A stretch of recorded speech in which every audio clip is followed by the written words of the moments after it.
प्राचीन भारत का इतिहास है महाभारत।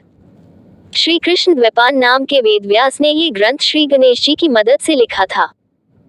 जीवन के रहस्यों से भरे इस ग्रंथ को पंचम वेद कहा गया है। ये ग्रंथ हमारे देश के मन प्राण में बसा हुआ है। ये भारत की राष्ट्रीय गाथा है। इस ग्रंथ में तत्कालीन भारत का समग्र इतिहास वर्णित है। ये ग्रंथ अपने आदर्श स्त्री पुरुषों के चरित्रों से हमारे देश के जनजीवन को ही प्रभावित करता रहा है। इसमें सैकड़ों पात्रों, स्थानों, घटनाओं तथा विचित्रताओं व विडंबनाओं का वर्णन है। प्रत्येक हिंदू के घर में महाभारत होना चाहिए। 3 चरणों में लिखी वेदव्यास की महाभारत को बेशक मौलिक माना जाता है, लेकिन वह 3 चरणों में लिखी गई। पहले चरण में 8,800 श्लोक, दूसरे चरण में 24,000 और तीसरे चरण में 1,00,000 श्लोक लिखे गए। वेदव्यास की महाभारत के अलावा Bhandarkar oriental research institute, Pune की संस्कृत महाभारत सबसे प्रामाणिक मानी जाती है। अंग्रेजी में संपूर्ण महाभारत 2 बार अनुवादित की गई थी। पहला अनुवाद 1883 से 1896 के बीच किसारी मोहन गांगुली ने किया था और दूसरा मनमंथनाथ दत्त ने 1895 से 1905 के बीच किया था। 28वें वेदव्यास ने लिखी महाभारत। ज्यादातर लोग ये जानते हैं कि महाभारत को वेदव्यास ने लिखा है, लेकिन यह अधूरा सच है। वेदव्यास कोई नाम नहीं, बल्कि एक उपाधि थी जो वेदों का ज्ञान रखने वाले लोगों को दी जाती थी। कृष्ण द्वैपायन से पहले 27 वेदव्यास हो चुके थे, जबकि वे खुद 28वें वेदव्यास थे। उनका नाम कृष्ण द्वैपायन इसलिए रखा गया क्योंकि उनका रंग सांवला था और वे एक द्वीप पर जन्मे थे। महाभारत में कई घटना, संबंध और ज्ञान विज्ञान के रहस्य छिपे हुए हैं। महाभारत का हर पात्र जीवंत है, चाहे वह कौरव, पांडव, कर्ण और कृष्ण हो या धृष्टद्युम्न, शल्य, शिखंडी और कृपाचार्य हो। महाभारत सिर्फ योद्धाओं की गाथाओं तक सीमित नहीं है। महाभारत से जुड़े शाप, वचन और आशीर्वाद में भी रहस्य छिपे हैं। आओ जानते हैं कि ऐसे कौन कौन से रहस्य महाभारत में छुपे हुए हैं। महाभारत युद्ध और उससे जुड़े 5 रहस्यों का एक अद्भुत ज्ञान। दावा है कि आप निश्चित ही चौंक जाएंगे। महाभारत के संबंध में सब कुछ जान जाएंगे। पहला रहस्य, महाभारत के योद्धा किसके पुत्र या अवतार थे? महाबली बलराम शेषनाग के अंश थे। 8 वसुओं में से एक, द्यू नामक वसु ने ही भीष्म के रूप में जन्म लिया था। देवगुरु बृहस्पति ने ही द्रोणाचार्य के रूप में जन्म लिया था। गुरु द्रोणाचार्य के अश्वत्थामा को महादेव, यम, काल और क्रोध के सम्मिलित अंश से उत्पन्न किया गया था। देवताओं में सबसे प्रमुख सूर्यदेव के पुत्र कर्ण थे। कर्ण सूर्य के अंशावतार थे। दुर्योधन कलियुग का तथा उसके 100 भाई पुलस्त्य वंश के राक्षस के अंश थे। अर्जुन के धर्मपिता पांडु थे, लेकिन असल में वे इंद्र कुंती के पुत्र थे। भीम को पवन पुत्र कहा जाता है। हनुमान जी भी पवन पुत्र ही थे। युधिष्ठिर धर्मराज कुंती के पुत्र थे। युधिष्ठिर के धर्मपिता पांडु थे और वे 5 पांडवों में से सबसे बड़े भाई थे। नकुल और सहदेव 33 देवताओं में से 2 अश्विनी कुमारों के अंश से उत्पन्न हुए थे। ये 2 अश्विनी कुमार थे नासत्य और दस्त्र। रुद्र के एक गण ने कृपाचार्य के रूप में अवतार लिया। द्वापर युग के अंश से शकुनी का जन्म हुआ। अरिष्टा के पुत्र हंस नामक गंधर्व धृतराष्ट्र तथा उसका छोटा भाई पांडु के रूप में जन्मे। सूर्य के अंश धर्म ही विदुर के नाम से प्रसिद्ध हुए। कुंती और माद्री के रूप में सिद्धि और धृतिका का जन्म हुआ था। मति का जन्म राजा सुबल की पुत्री गांधारी के रूप में हुआ था। राजा भीष्म की पुत्री रुक्मणी के रूप में लक्ष्मी जी व द्रौपदी के रूप में इंद्राणी उत्पन्न हुई थी। अभिमन्यु चंद्रमा के पुत्र वर्चा का अंश थे। मरुत्कर्ण के अंश से सात्यकी, द्रुपद, कृतवर्मा व विराट का जन्म हुआ था। अग्नि के अंश से धृष्टद्युम्न व राक्षस के अंश से शिखंडी का जन्म हुआ था।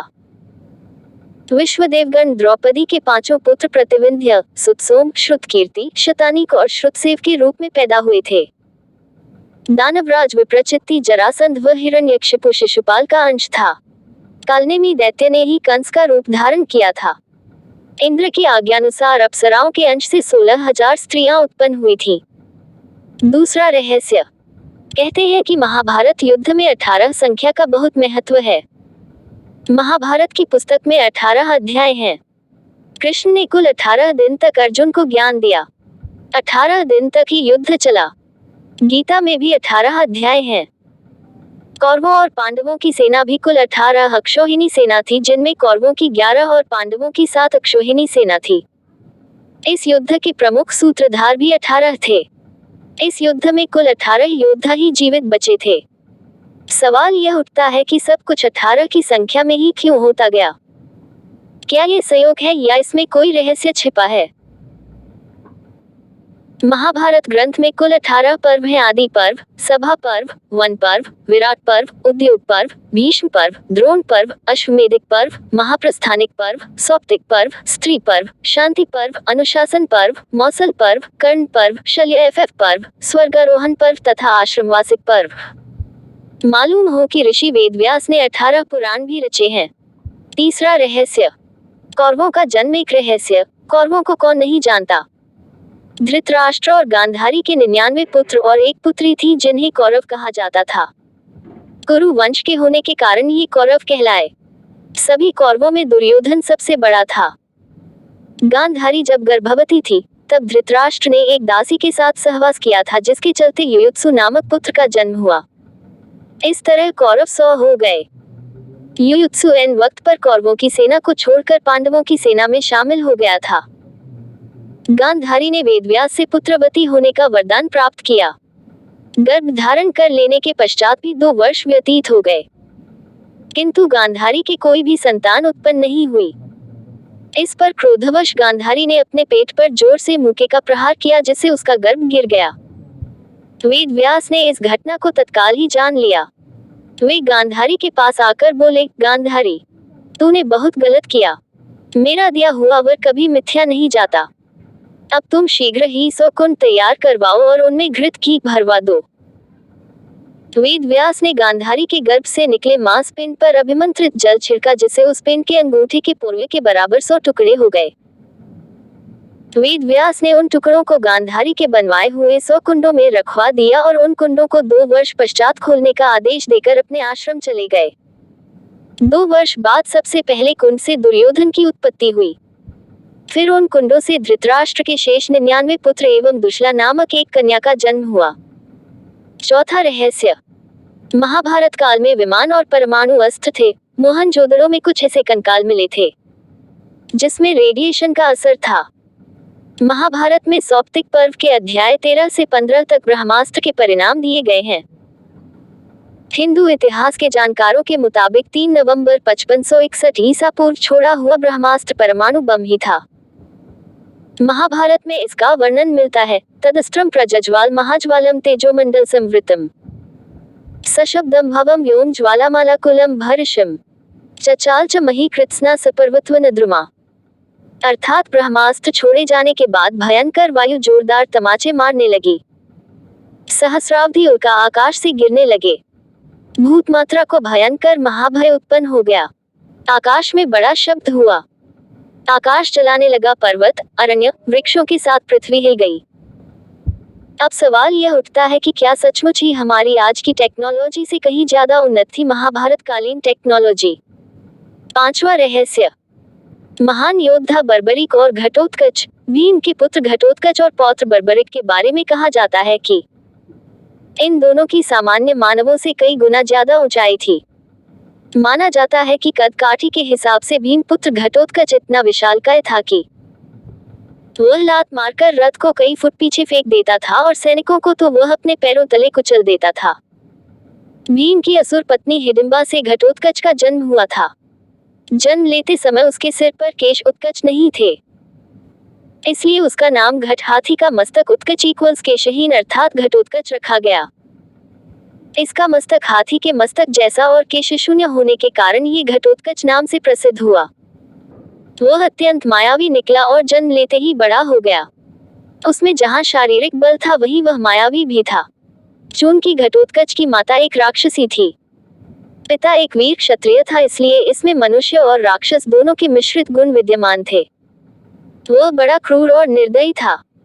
घटोत्कच ने युद्ध में अपने विशाल शरीर से हाहाकार मचा रखा था। वे एक ही बार में अपनी पैरों के नीचे कई सैनिकों को कुचलकर मार देते थे।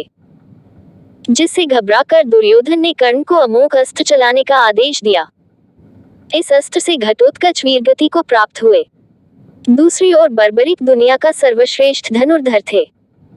बर्बरीक के लिए 3 बाण ही काफी थे, जिसके बल पर वे कौरवों और पांडवों की पूरी सेना को समाप्त कर सकते थे। युद्ध के मैदान में भीमपौत्र बर्बरीक दोनों खेमों के मध्य बिंदु एक पीपल के वृक्ष के नीचे खड़े हो गए और यह घोषणा कर डाली कि मैं उस पक्ष की तरफ से लड़ूंगा जो हार रहा होगा। बर्बरीक की इस घोषणा से कृष्ण चिंतित हो गए थे। तब भगवान श्री कृष्ण ब्राह्मण का भेष बनाकर सुबह बर्बरीक के शिविर के द्वार पर पहुंच गए और दान मांगने लगे। बर्बरीक ने कहा, मांगो ब्राह्मण, क्या चाहिए?